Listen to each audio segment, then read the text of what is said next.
Ramadan tiba lagi. Cuma tahun ni, nenek dah tak bersama kita. Tapi, kami sekeluarga masih ikut pesanan nenek untuk berkumpul di kampung. Persiapan berbuka dulu, neneklah yang selalu buat. Sekarang, mak pula yang ambil alih. Acu tolong letak ayam ni atas meja. Ni bukan jak kesayangan nenek ke? Teringat dulu-dulu bila nenek masih ada. Mak masak apa ni, Mak? Sedapnya bau. Jangan kau makan asam pedas ni sebelum berbuka. Dah, tolong Mak bawa ke depan. Alia, Ya, Nek. tolong tuang air yus dalam jug ni. Okey. Nenek ni, dia punya sayang kat cucu-cucu dia. Sampai air pun dia tolong tuangkan. Katanya dulu, air yus ni favourite semua orang.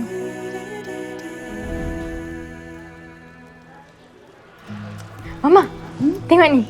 Jak nenek. Boleh tak kita guna? Ini jak kesayangan nenek. Mak tak nak apa-apa jadi kat jak ni. Apa kata kita guna jak yang lain?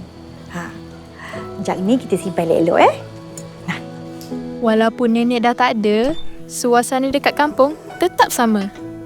Mungkin sebab kita masih ikut tradisi nenek untuk persiapan berbuka.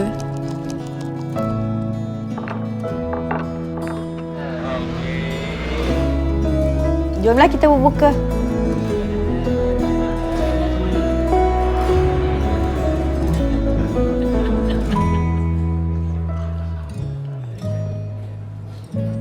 Alia,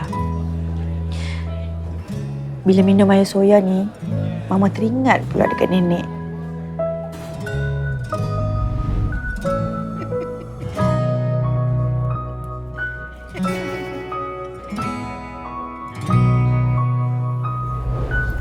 Sama lah, Ma.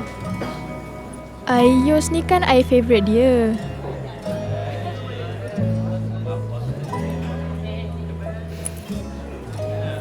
Tak apa, Ma. Sebab Alia ada satu idea. Idea apa pula ni, Alia? Adalah rahsia. Nanti Mama tahulah. Ada je lah budak ni.